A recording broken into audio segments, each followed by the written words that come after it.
Hello बच्चों, कल मैं आप लोगों को बताया था कोडॉमिनेंस और इनकम्प्लीट डोमिनेंस। ठीक है, आज मैं आप लोगों को बताऊंगा बैक क्रॉस और टेस्ट क्रॉस। क्या आपको पढ़ना है? Back cross and test cross.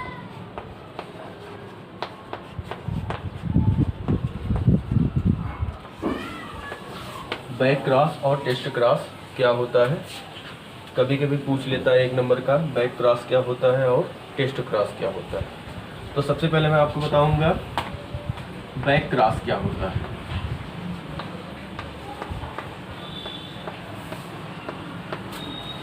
Back cross, देखिए बैक क्रॉस क्या होता है?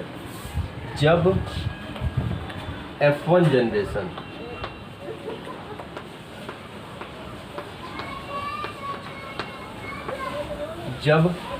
जनरेशन और पेरेंट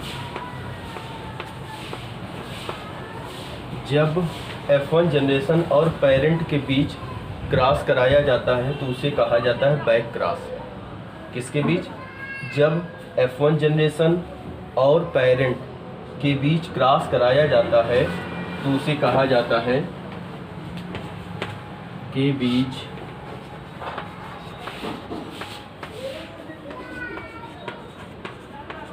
क्रॉस कराया जाता है तो उसे क्या कहा जाता है? Back cross. अब देखिए उदाहरण के रूप में देखिए,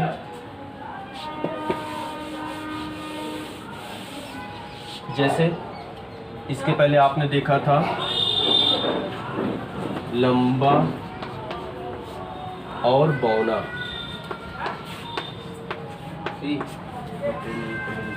लंबा पौधा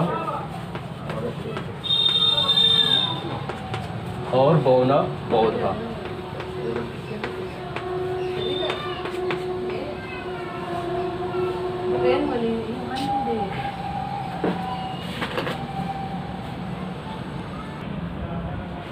लंबा पौधा और बौना पौधा ये आप प्रथम पीढ़ी में देख चुके हैं। अब देखिए लंबा पौधा के लिए क्या होता है? Capital W. बौना पौधा के लिए क्या होता है? Small W. तो ये क्या है? पेरेंट है, जनक है, पेरेंट है। जब इनके बीच क्रॉस होता है तो प्रथम पीढ़ी में क्या होता है? लंबा पौधा प्राप्त होता है। यही क्या होता है? F1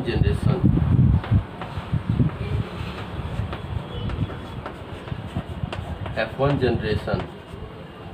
यही क्या है? F1 generation. अब देखिए बैक क्रॉस क्या हुआ? जब F1 जनरेशन और पेरेंट के बीच क्या होता है? क्रॉस होता है, तब उसे कहा जाता है बैक क्रॉस। तो देखिए इसमें F1 जनरेशन और चाहे डोमिनेंट के बीच क्रॉस हो चाहे रिसेसिव के बीच, ये क्या है? प्रभावी है, ये अप्रभावी है। तो बैक क्रॉस में क्या होता है? F1 जनरेशन और पेरेंट दोनों में से चाहे जिससे क्रॉस हो उसे क्या कहा जाता है? बैक क्रॉस कहा जाता है। ठीक है। अब देखिए फिर उसके बाद बैक क्रॉस किसी से करा देंगे तो वही रेशियो 1:2:1 प्राप्त होगा, जैसे प्रभाविता के नियम में प्राप्त हुआ था। ये क्या है? बैक क्रॉस हो गया। अब इसके बाद क्या है? Test cross.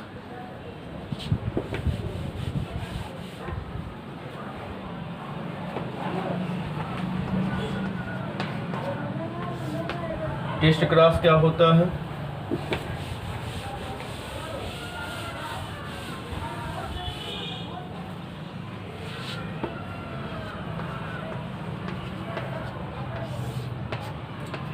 देखिए दोनों में थोड़ा से अंतर है। टेस्ट क्रॉस में क्या होता है? जब F1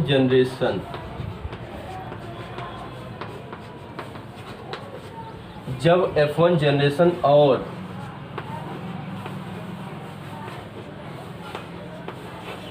पेरेंट के अप्रभावी लक्षण,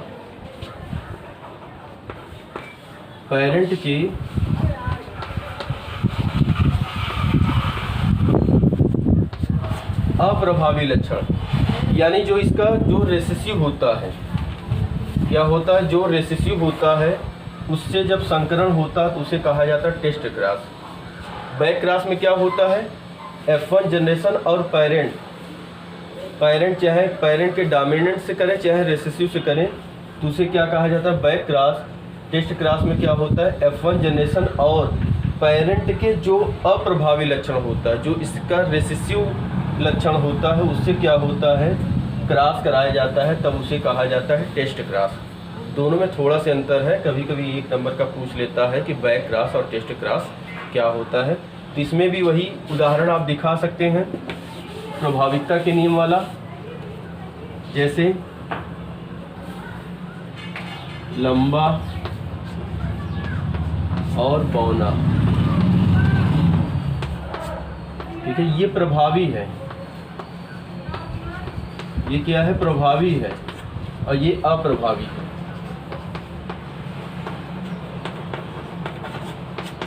ये प्रभावी है, ये अप्रभावी है। इसका एलील क्या है, कैपिटल W भी दिखा सकते हैं और कैपिटल T भी कर सकते हैं। इसका एलील क्या होता है कैपिटल T, इसका क्या होता है स्मॉल t, कैपिटल W या स्मॉल w भी हो सकता है। अब देखिए, जब इसके बीच क्रॉस कराया जाता है तो कैपिटल T स्मॉल t बनता है। यही क्या है प्रथम पीढ़ी है F1 जनरेशन, F1 जनरेशन, ठीक है। अब देखिए जब F1 जनरेशन और अप्रभावी के बीच पेरेंट की, जब F1 जनरेशन और पेरेंट के अप्रभावी लक्षण के बीच संकरण कराया जाता है तो उसे कहा जाता है टेस्ट क्रॉस। उसे क्या कहा जाता है टेस्ट क्रॉस। अब देखिए, इसमें आप टेस्ट क्रॉस करके दिखा सकते हैं। जैसे मान लीजिए ये F1 जनरेशन हो गया कैपिटल T स्मॉल t, और ये अप्रभावी हो गया स्मॉल t। अब दोनों के बीच आप क्रॉस करा सकते हैं। क्रॉस करा के देख लीजिए क्या आएगा।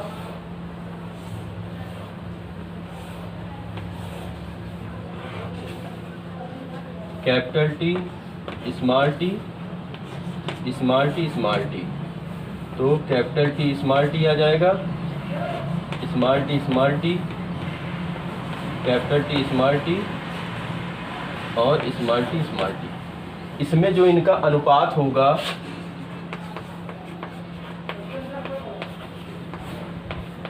एक अनुपात एक हो जाएगा। अनुपात क्या होगा, एक अनुपात एक हो जाएगा, क्योंकि इसमें देखिए दो लंबा है, 50% लंबा, 50% क्या है बौना है।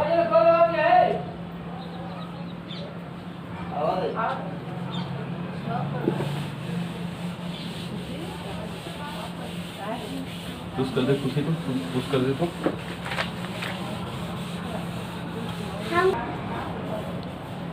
अब मैं आपको बताने वाला हूँ बहुगुण एलीलवाद या मल्टीपल एलीलिज्म।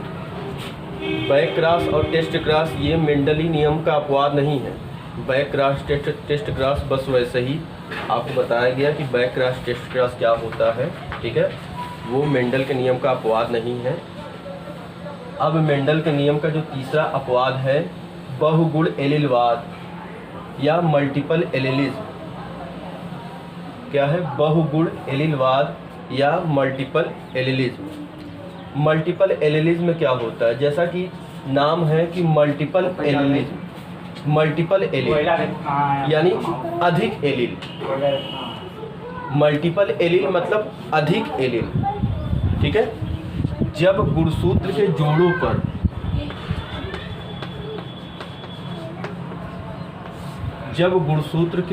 पर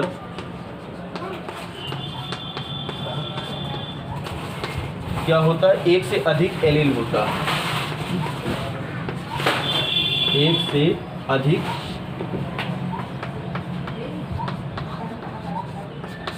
क्या होता है एलील होता है।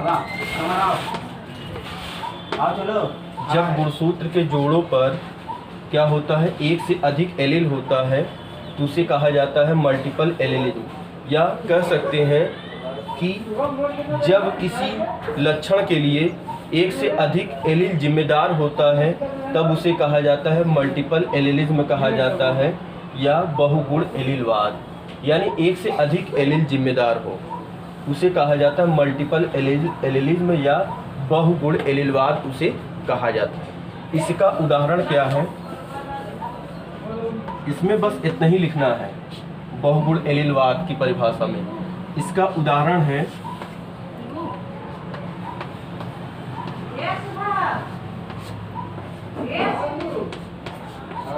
रूधिर वर्गों की वंशागति।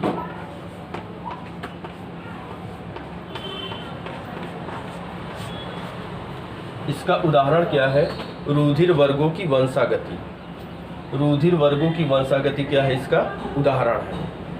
अब आपको बताएंगे रूधिर वर्गों की वंशागति के बारे में।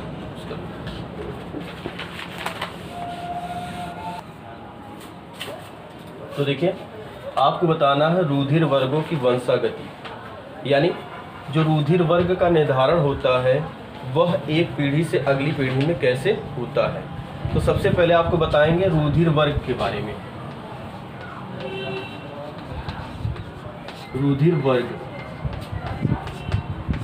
देखिए एक वैज्ञानिक है जिनका नाम है लैंडस्टीनर।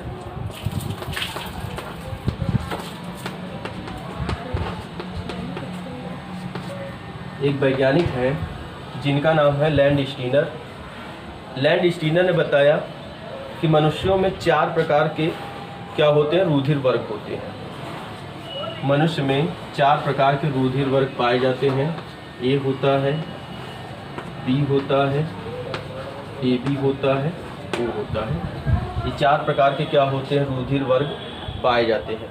और इन्होंने प्रयोगों द्वारा यह सिद्ध किया कि जो रूधिर वर्ग होता है अलग अलग व्यक्तियों का अलग अलग होता है। अलग अलग व्यक्तियों में जो रूधिर वर्ग होता है वह क्या होता है, अलग अलग होता है। और देखिए इनका जो निर्धारण होता है, रूधिर वर्ग का निर्धारण जो होता है यह किसके आधार पे होता है, एंटीजन और एंटीबॉडी के आधार पे होता है।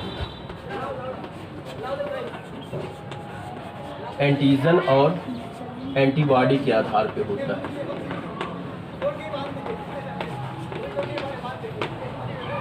ठीक है, रूधिर वर्गों का निर्धारण किसके आधार पे होता है, एंटीजन और एंटीबॉडीज के आधार पे होता है। अब देखिए यह एंटीजन और एंटीबॉडीज कहाँ पाए जाते हैं। देखिए जो आरबीसी होती है, आरबीसी की जो कला होती है, जो मेम्ब्रेन होता है, आरबीसी का जो मेम्ब्रेन होता है, आरबीसी के मेम्ब्रेन में क्या होता है, ये एंटीजन होता है। और जो प्लाज्मा होता है, यानी जो प्लाज्मा होता है, प्लाज्मा में क्या होता है, एंटीबॉडी होता है।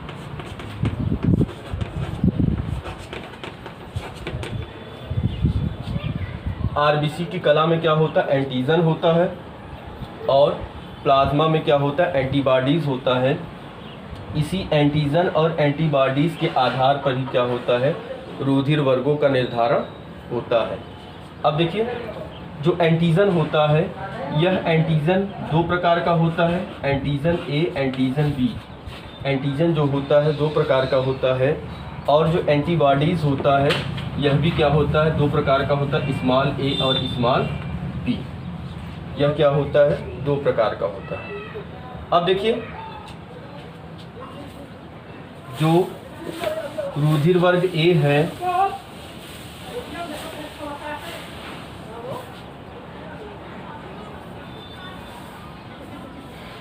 देखिए जो रूधिर वर्ग ए होता है,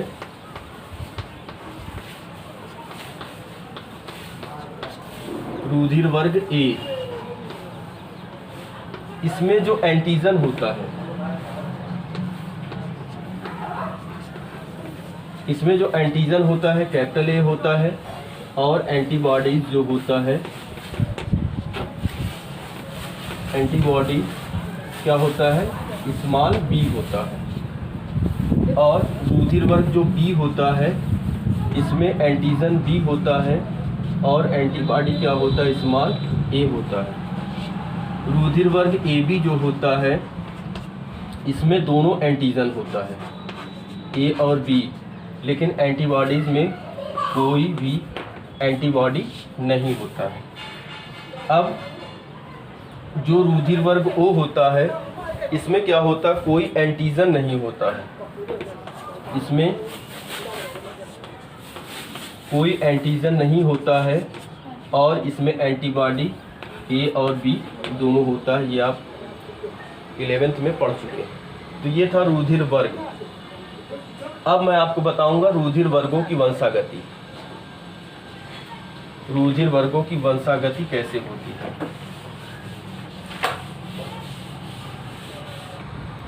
अब देखिए आपको बताऊंगा रुधिर वर्गों की वंशागति। देखिए एक वैज्ञानिक है जिनका नाम बर्नस्टीन।